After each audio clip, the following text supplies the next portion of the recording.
Okay, good afternoon, morning, evening, everybody. My name is Terrence Jancy, and I had been asked to give a short walk through the different tools that this Regional Child Protection Resource Center Learning Hub was developing for the M&E and reporting. I was supposed to do this as a Skype call this morning, and then because of technology issues, we are going to experiment with posting a YouTube video clip.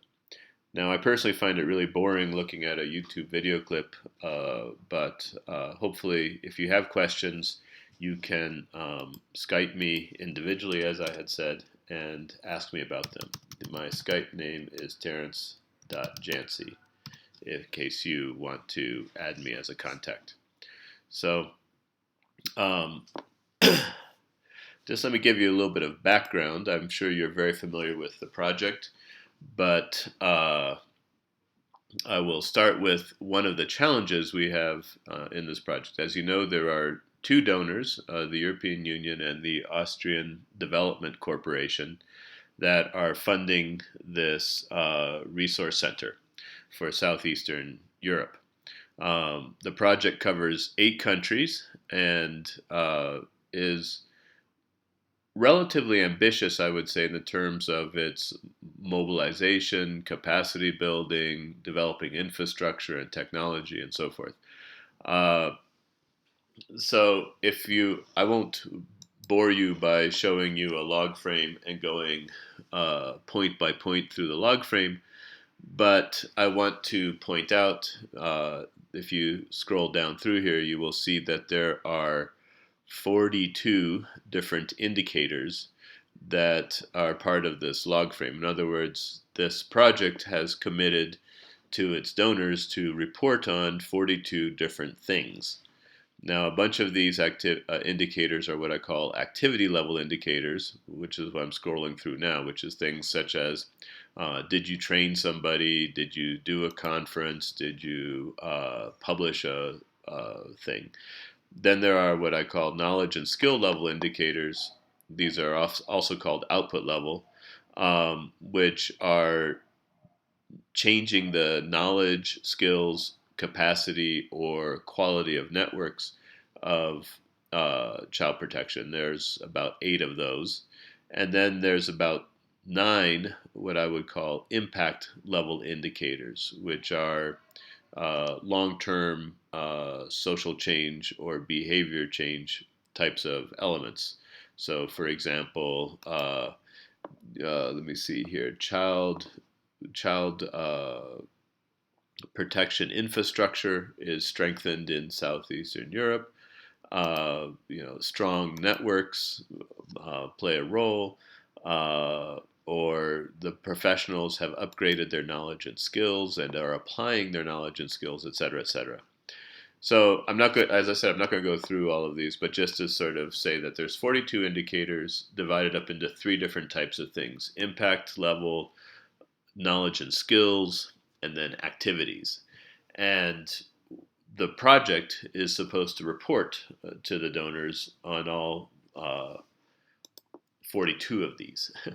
So the challenge, this is where I would start, is that how do you design an M&E system that will be able to report on 42 different indicators to 2 different and rigorous donors? The EU is not well, I won't go into they're rigorous, on a project that covers 8 different countries.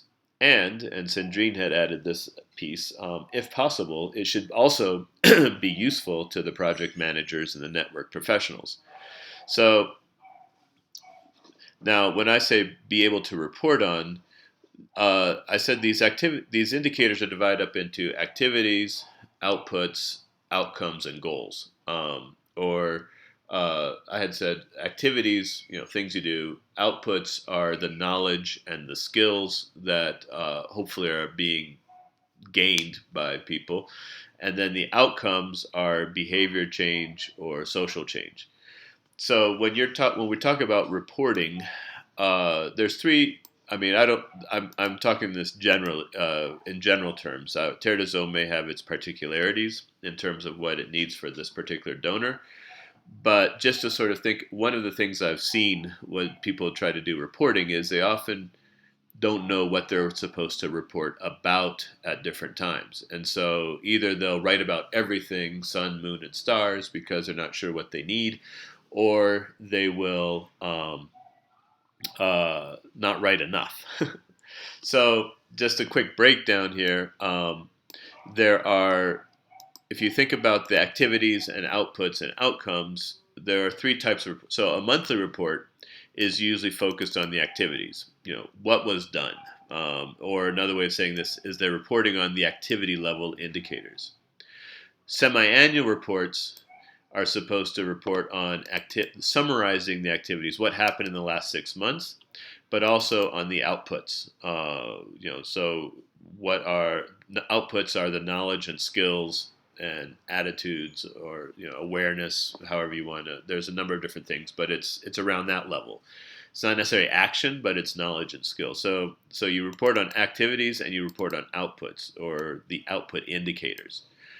And on annual reports, you report on activities, outputs, and then the outcomes. So that would be the behavior changes, which are the thing is that activities happen fairly frequently. So those are things that you can report on monthly or every 6 months. Knowledge and skills happen more slowly. I mean, it would make sense to report on knowledge and skills every month, because knowledge and skills don't happen that quickly. If I'm studying a language, it's going to take me considerably more than 1 month to learn it, but I might, every 6 months you might be able to measure if I've gained some knowledge or skills on my, on language. And then outcomes are things that change very slowly. And so these are things that you shouldn't report on very often. At the most rapid, you should report on these once a year. Personally, I usually recommend that you only report on these at the baseline and at the end of the project. But some donors like to also have them every year. But generally, you don't want to talk about outcomes more often than once a year. So you have these kinds of ideas. So that we need to report on activity level indicators fairly often. We need to report on output level indicators at least 6 times over the life of this project, if you think of this project as being a 3-year project, although I think the EU funding is only 2 years. And then on the annual reports, you have to report on all 3 of these things to summarize. And then, of course, there's other elements that go into it, such as reflections on quality and how things are going, and what's going to be done next, and planning and all that. But I'm going to leave that for you to deal with or address in an email. So anyway, we have this reporting obligations summary based upon this level of a project. And what do we have to work with is a relatively, what I would say, thin M&E infrastructure. So we have one part-time project coordinator in each country, who some of you were online this morning, and unfortunately technology did not cooperate, but it was good to see at least your Skype faces. So there's a couple keywords here. One is part-time, and one is it's a project coordinator, not necessarily an M&E manager. So they're busy with things like, actual implementation.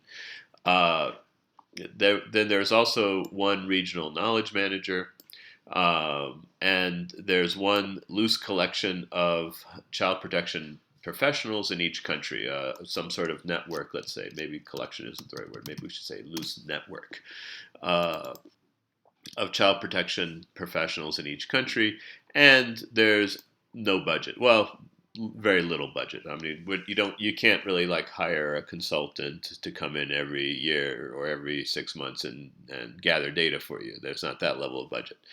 So this is fairly thin. Actually, I should say 8 part-time project coordinators, 1 for each country. But so then the question becomes, how do you develop a system that is not going to overwhelm the project coordinators or the regional knowledge manager, but still provides what we need for reporting to the donor. So we're going to try to do it in four different ways.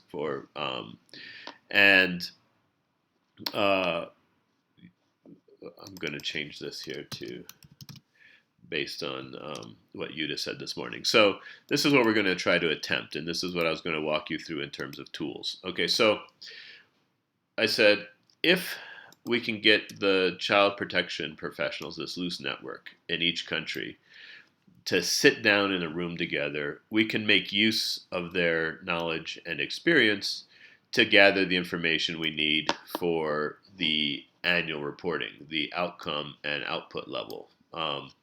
So I said, okay, so every year, if the project coordinator can get people in a room every December, I said, so whatever meeting is closest to the end of the year, get them in a room, sit them down, and then walk them through. So what do you see about the quality of these different indicators, and just sort of report on those.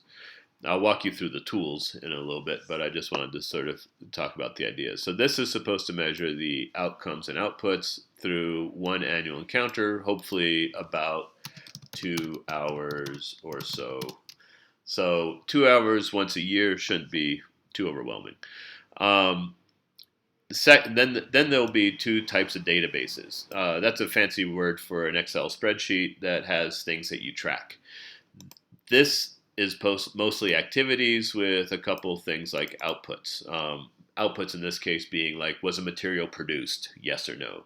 Was training? Well, no, training would be an activity, but like a material, like there's this idea that a lot of the purpose of the resource center is to promote distributing materials. So then that would be considered an output level. But basically, there are things that you would track more frequently, and a number of these can be tracked at the regional level by the knowledge manager, just using the website statistics, checking some of the data that's coming out of the website.